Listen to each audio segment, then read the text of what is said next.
Faith moves mountain, Ayyo. as you said. Don't move this mountain, okay? But it also freezes the mind. So where do we draw the line? And we need faith for everything. Please take care of this lady. I don't want her to move this mountain anywhere else.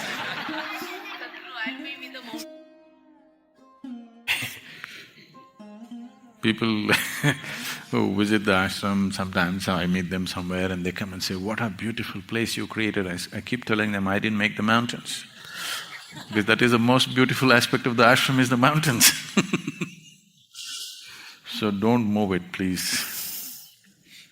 Moving a mountain is a crime. In many ways, faith has been a crime on this planet. The worst kind of crime has happened in the name of faith. Yes. Moving a mountain is definitely a crime. You can move somewhere, don't move the mountain. So it may move the mountains, but it freezes the mind for sure.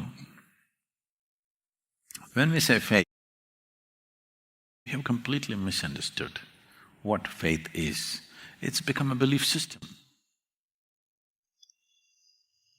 You believe something and you think you're in some faith.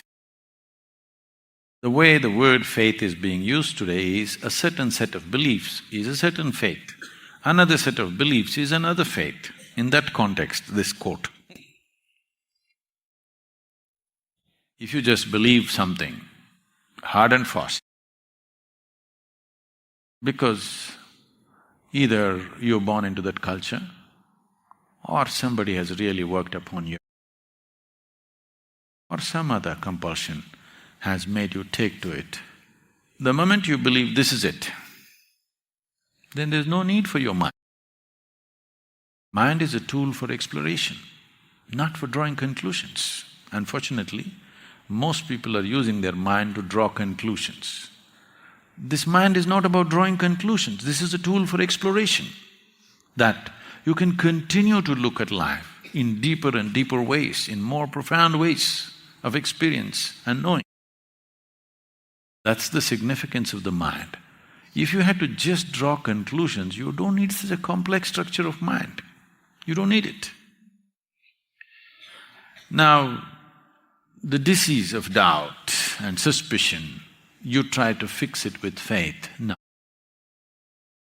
You just have to refine your logic. You have to refine the nature of your mind, that you need to understand that there is a way to be in this world without taking any position.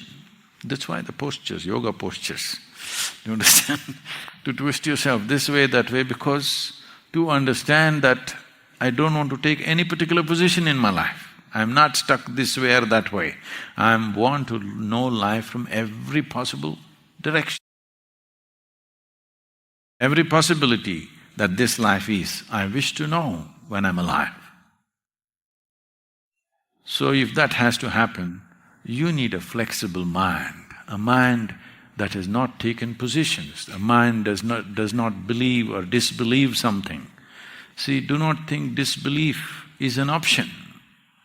Belief and disbelief are not two different things, they are positive belief or negative belief, that's all they are. Two different ways of believing, belief and disbelief. So we are not talking about faith versus atheism, belief versus disbelief, no. We are talking about why can't you learn to not take a position of anything. Right now, to conduct a particular activity, we take positions, but there is no need to take positions to live, to be alive here. If you want to know life, you should not take any position or any opinion about anything. The moment you form an opinion, that means you're not open to anything else, isn't it? Whether it's about a person or yourself or about the life around you, you don't form any kind of opinion or conclusion. Conclusion means death. Yes? Life means no conclusion, you're looking. Instead of sharpening your vision, You're drawing a conclusion because conclusion brings a certain certainty. It brings a certain confidence. The moment you believe something, you're confident. Confidence without clarity is a disaster. It's better to see clearly rather than just believe something. If you believe something, it gives you confidence and sometimes it works, unfortunately. We've been talking about this all the way along. Even if you want to cross a street, what you need is clarity of vision, not confidence. Confidence can kill. Traffic is not much, it works. That's the whole problem with it. Yes, the traffic is not much and it's not fast. Then it works, and now you think it works, you apply it everywhere, you'll get hit. You don't need confidence. If you just give up your need for confidence, you're okay being here, not knowing anything. Actually, you don't know nothing. Please look at You really don't know anything about the nature of this existence, isn't it? Yes or no? You don't know when this entire solar system is going to fall apart. Maybe it's tomorrow morning. Do you know? Do you know whether it is going to fall apart tomorrow morning or not? Do you know? You don't know when you'll fall dead. You don't know when it's going to happen. But it's all right. But if you are that kind of a mind which is looking for faith, you know everything, not just here. Beyond death, where you will go, what kind of accommodations you will get there, you know the works. This kind of knowing is what needs to go. An ignorance which is aware and acknowledged by yourself that I'm ignorant is a far more powerful and profound state than a knowledge that you have concluded about. You have conclusions about everything and everybody. Just try this one simple sadhana in your life, all of you. Whatever conclusions you have about yourself, about the people around you, about the situations around you, just give it up tonight. Tomorrow morning, just wake up and look at everything fresh. Just do this every day, at least see if you can maintain this for the first 1 hour after you're awake. You will see it will take lots of work. You understand? It'll take lots of work, 24 hours of the day, to look at everything fresh. If you're looking at everything fresh, you will not miss a single possibility. Everything is alive to you. Where people see nothing, you will see all kinds of things. Where people see problems, you will see possibilities in life. But the moment you conclude, if you make conclusions and you concretize it and then you get it endorsed by heaven, then you're calling that faith. Ignorance endorsed by a great authority will not become truth. This is the biggest problem, that people think authority is truth. No, truth is the only authority in the creation, in this existence.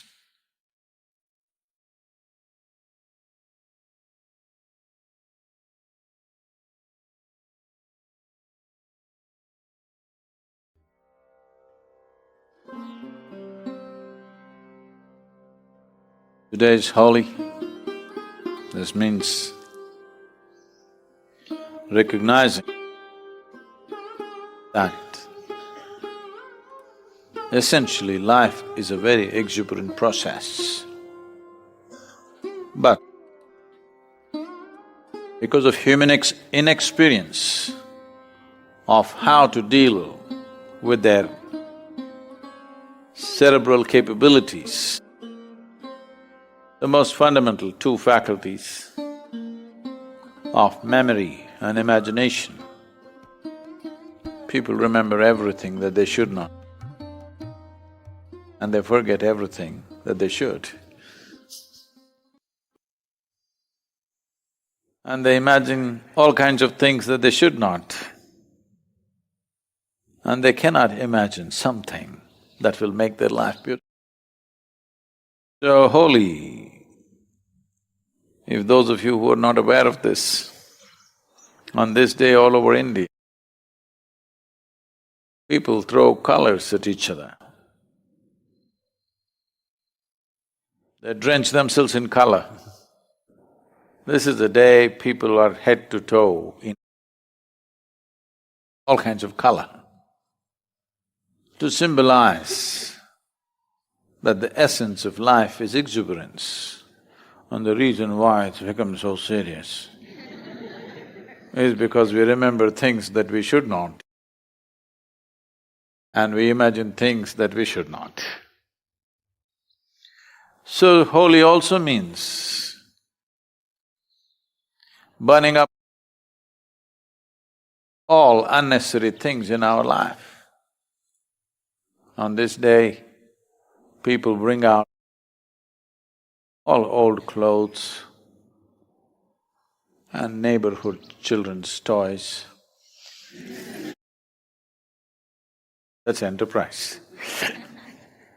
All kinds of things that they don't need, they pile it up on the street and burn it.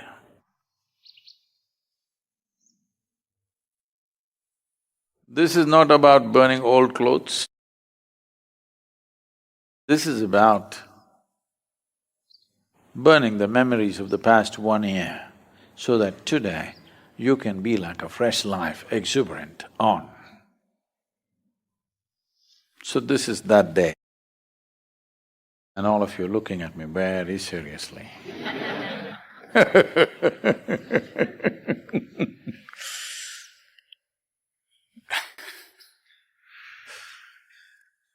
This is the time in India,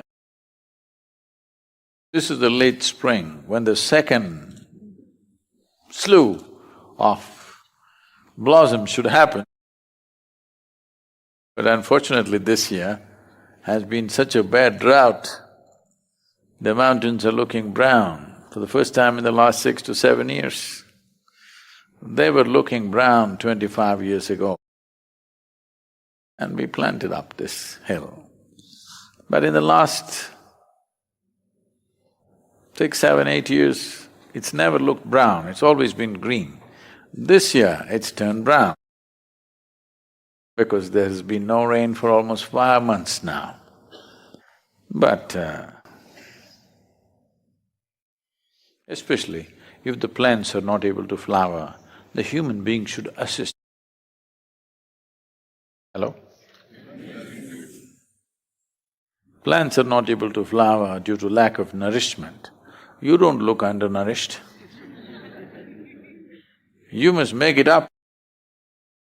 Because plants are not able to flower because of the drought. You must make it up with your smiles and your joy and your exuberance, because when nature fails, man is supposed to stand up. Oh?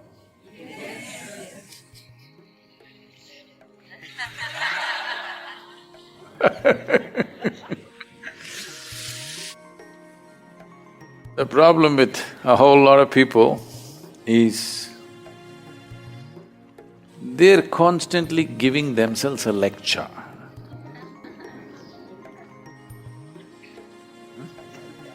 A lecture. Sitting in the satsang, not always are they listening to me, they are running a parallel lecture program. Any time of the day or night. It happened one night. Shankaran Pillai was walking home. He was going home. 2 a.m. 2 o'clock in the morning. And he was not able to hold a straight line because the damn planet is round, how to hold a straight line? He was little wobbling around a bit. The policeman who was on the night beat stopped him and said, "Hey, you are not steady on your feet. Where do you think you're going at this time of the day?" Shankaran Pillai said, "I'm going for a lecture." The policeman asked, come on, 2 o'clock in the morning, who is giving a lecture? Shankaran Pillai said, you don't know my wife. It doesn't matter what time I get back, I get a lecture.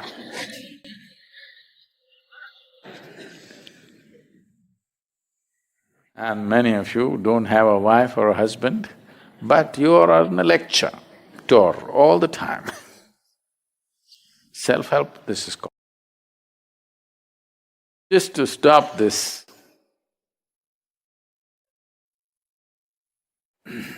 preoccupation with your own rubbish endlessly. Most people think it's impossible. This is because they have not stopped identifying with their thought. Once you identify with it, you can't stop. There is no need to stop it. You just have to disidentify with it because the content of your thought filled in from outside, isn't it? The content of your thought is not yours, borrowed. If you just say, this is not mine, that's all you have to do. You don't have to give it up. If you just see, what's happening in my head is not really mine, then you will see it'll buzz around for some time and you identify with it so much. It's yours and you think it's a smart thought, though it's stupid.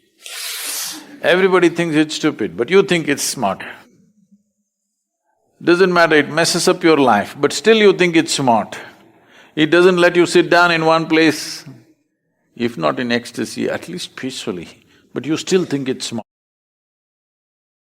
If you do not know even how to be at ease, that's not smart, isn't it? Hello? You don't even know how to be at ease. How can you call this smart? Nothing smart about it. It's the dumbest way to exist. But because you are so invested in it,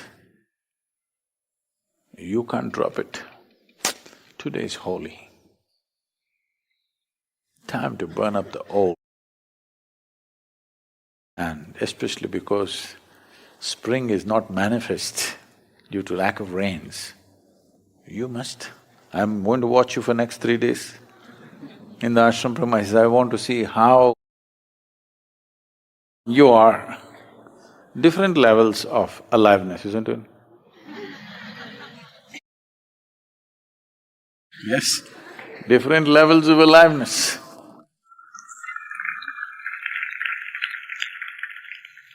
Springtime, holy. We want you to sit with maximum aliveness. Hello? Yes! I didn't say it have to be noisy. Maximum aliveness. Flowers are missing this year. You have to make it up. Because that's the only goddamn thing you have, aliveness. Everything else is your rubbish in your head. Yes or no? That is the only thing you have. Rest is all your rubbish. That you must keep it full on. No? No, I'm saving it, Sadhguru. Because I've already built a steel coffin, I'll be there for a long time, I have to have something left. This happened. This really happened.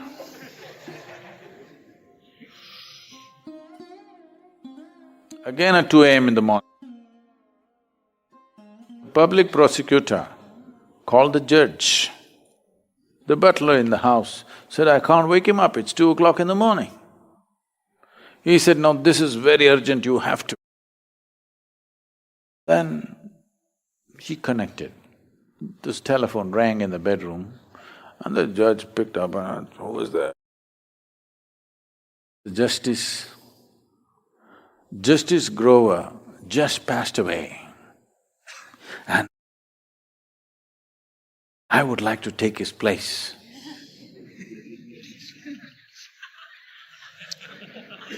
So the judge said, well, I got no objection. If the undertaker doesn't mind,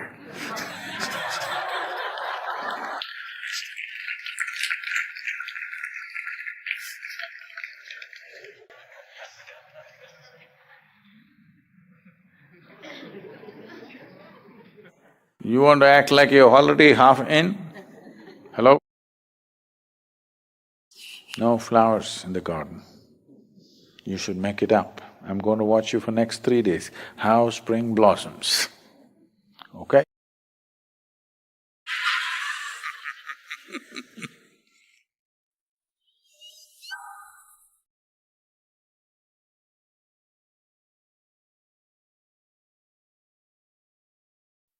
In a world full of cuts, short videos, and distractions, you chose to stay and listen until the end.